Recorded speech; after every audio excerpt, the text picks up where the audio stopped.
इतना गहरा है, इतना पुरहिकमत है कि अगर पाकिस्तान इसको अपनी फॉरेन पॉलिसी बना ले तो दुनिया में कभी किसी की जरूरत नहीं होगी कि पाकिस्तान को रुसवा करने की कोशिश करे। आज एफएटीएफ के जब फैसले आए कि पाकिस्तान को उन्होंने दोबारा ग्रे लिस्ट में डाल दिया और मजीद कंडीशंस लगा दी और पिछले 2-3 साल से पाकिस्तान को वो मुसलसल जलील किए जा रहे हैं, बात बिल्कुल वाजे है कि एफएटीएफ का कोई ताल्लुक मेरिट ऑफ द केस से नहीं है। ये एक पॉलिटिकल और डिप्लोमेटिक ब्लैकमेल है। और जब एक दफा पूरी पाकिस्तानी रियासत को ब्लैकमेल किया जा रहा हो तो अब रियासत का काम है कि it starts to push back. अब ये धक्का दे डाकुओं को, डकैतों को और ब्लैकमेलर्स को। पूरी दुनिया की यह रिवायत रही है कि you do not get what you deserve, you get what you negotiate और you get what you earn from your sword.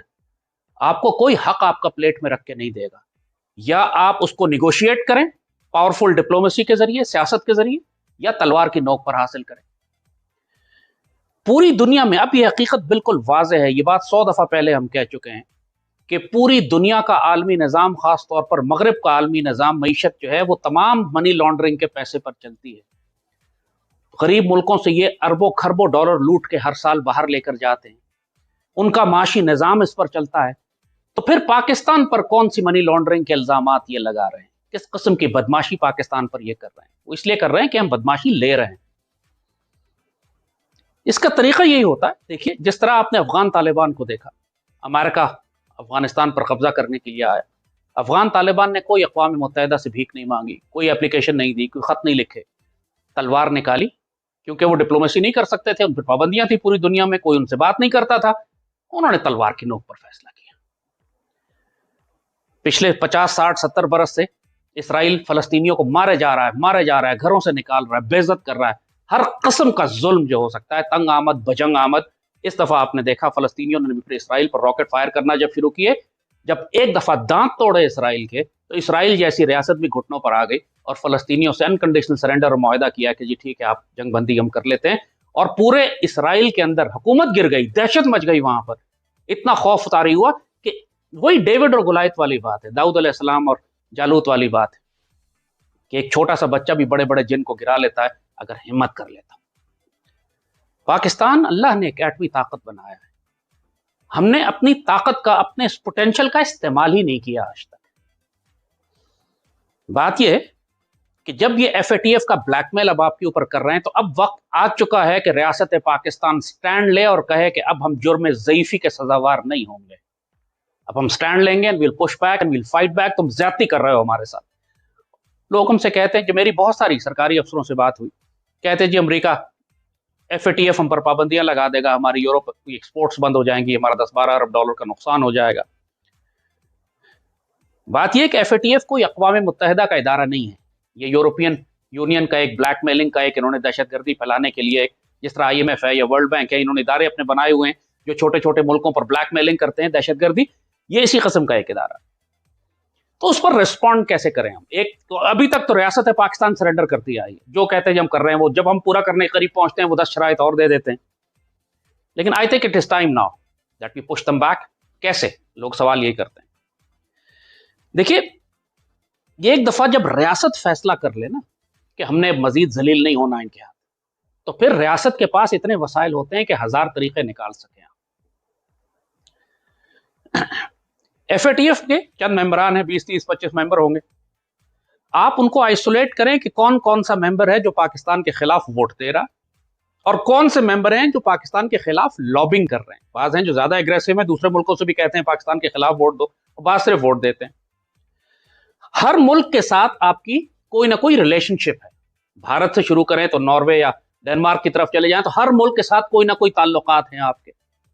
एक प्रिंसिपल बना लें, दुनिया को यह ऐलान कर दें कि किसी मुल्क ने पाकिस्तान को नुकसान पहुंचाया तो हम उसको जवाबी नुकसान पहुंचाएंगे, हम उसको चोट लगाएंगे, उसकी एक कीमत है, कोई कॉन्सिक्वेंसेस हैं जो उसको पे करने पड़ेंगे। जब आप ये रेड लाइन डिफाइन कर देते हैं ना, डिक्लेयर्ड पॉलिसी, फिर हर मुल्क आपके खिलाफ काम करने से पहले 100 दफा सोचेगा। अभी आपने ऐसी कोई रेड लाइन डिफाइन नहीं की। आपने कभी किसी ऐसे मुल्क के इंटरेस्ट को नुकसान नहीं पहुंचाया जिसने आपके खिलाफ वोट दिया है और आपको माशी तौर पर वो कमजोर कर रहे हैं और आप पे पाबंदियां लगा रहे हैं और सैंक्शंस लगा रहे हैं। हमने कभी उनके खिलाफ जवाबी कार्रवाई नहीं की। एक सिंपल सी मिसाल देते हैं। अभी आप कह रहे हैं कि जी सबसे ज्यादा, खुद गवर्नमेंट ऑफ पाकिस्तान का स्टेटमेंट है कि इंडिया ने बड़ी लॉबिंग की हमारे खिलाफ एफएटीएफ में और इंडिया की साजिश नाकाम हुई और वो कोशिश कर रहा था। तो पहली बात, इंडिया को तकलीफ पहुंचाए ना। इंडिया को तकलीफ कैसे आपने ट्रेड बंद किया हुआ है, ठीक है, आप उसको मजीद तकलीफ पहुंचाएं। उसकी एयरलाइंस आपके ऊपर से जाती हैं, आप उनको बंद कर दें, सजा तो दें भारत को।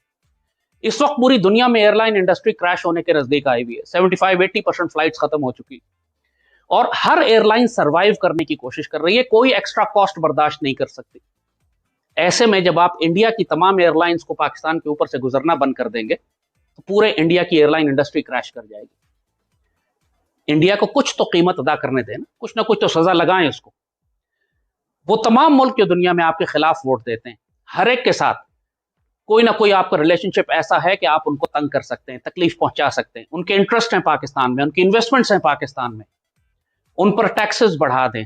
वो तमाम ममालिक जो पाकिस्तान के ऊपर से फ्लाई करके जाते हैं, जिन्होंने आपके खिलाफ वोट दिया, उनकी या और फ्लाइट्स बंद कर दें या उस पर टैक्स 100 गुना बढ़ा दें। उनसे कहे जी ये वो कीमत है जो तुम्हारे इस वोट की वजह से जो पाकिस्तान को नुकसान पहुंचा है, हम इसको अब पूरा करेंगे तुमसे। हर मुल्क की जेब से निकालें। सबसे बढ़कर अमेरिकन को अफगानिस्तान से निकलने के लिए रास्ता चाहिए, ग्राउंड लाइंस भी चाहिए और एयरवेव्स भी चाहिए। आप अमेरिकन, ये सबसे बड़े बदमाश जो बने पड़ते हैं, इनसे कहें कि तुम सारे यूरोपियन को लाइन में लगाओ वरना कीमत तुम अदा करोगे, क्योंकि हमें नुकसान तुम्हारी वजह से हो रहा है। अमेरिकन जो भी पाकिस्तान के अंदर से गुजरता है उस पर जो टैक्स आप लगाते हैं, जो कि नहीं लगाते, हमने पिछले 20 साल से तकरीबन मुफ्त में इनको रास्ता दिया हुआ है, उस पर हजारों लाखों करोड़ों अरबों डॉलर इनसे मजीद चार्ज करना शुरू कर दे। एयर पैसेज बंद कर दें 1 महीने के लिए कि जी आप अफगानिस्तान से नहीं निकल, तुम हमें एफएटीएफ में रखो, हम तुम्हें अफगानिस्तान के अंदर रखेंगे, निकलने नहीं देंगे। वो कुछ भी नहीं कर सकते आप। लोग कहते हैं अमेरिका क्या कर देगा, कुछ नहीं कर सकता वो आपका।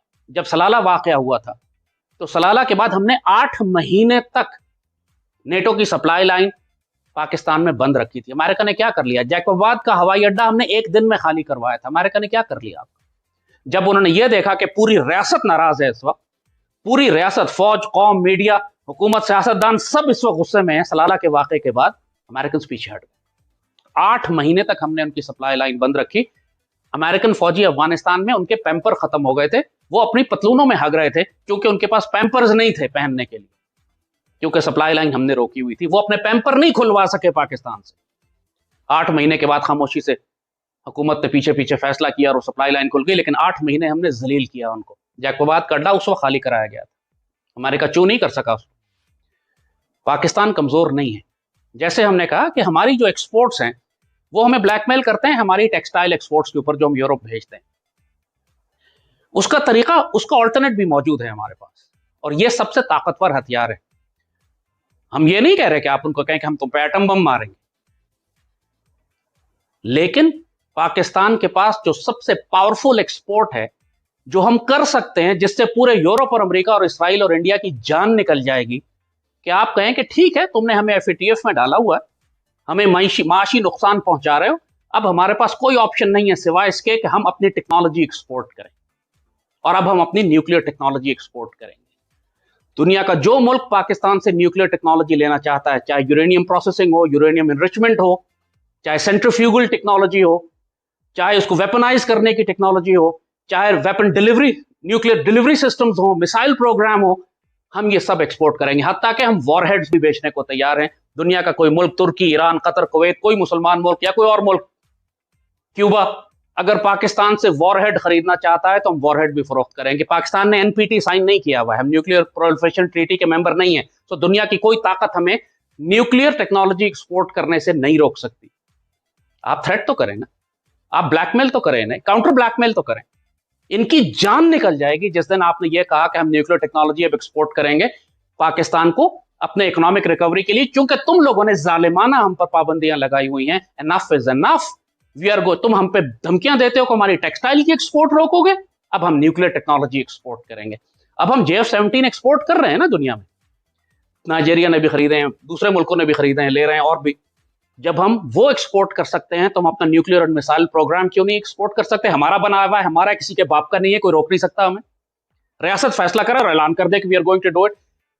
आपको पूरी दुनिया से ये अरबों खरबों डॉलर ला के देंगे कि खुदा के वास्ते न्यूक्लियर टेक्नोलॉजी एक्सपोर्ट ना करना, ये सारी पाबंदियां हटाएंगे आपके ऊपर से, भीख मांगते हुए आएंगे, इन्वेस्टमेंट्स पाकिस्तान में लाएंगे। आप जरा जुर्रत का मुजाहरा तो करें, थोड़ा स्टैंड लें। ईरान पे जब ये पाबंदियां लगाने की बात करते हैं, ईरान काउंटर थ्रेट करता है कि मैं गल्फ ऑफ हॉर्मुज बंद कर दूंगा, गल्फ बंद कर दूंगा।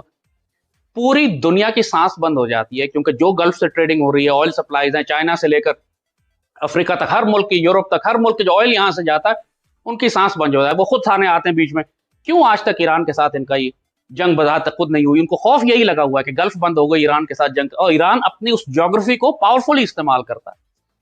हम भी कर सकते हैं जैसे हमने कहा, लेकिन करने वाले लोग हो, जिगरा हो, दिल हो, जिगर हो, हिम्मत हो, गैरत हो, एक दफा डिसीजन ले लें कि हम मजीद जलील नहीं होंगे इनके हाथ। 100 तरीके निकाले जा सकते हैं, कोई ऐसा नहीं होगा कि हम इनकार करेंगे तो ये हम पर एटमी हमला कर देंगे। किसी का बाप नहीं कर सकता इस तरह।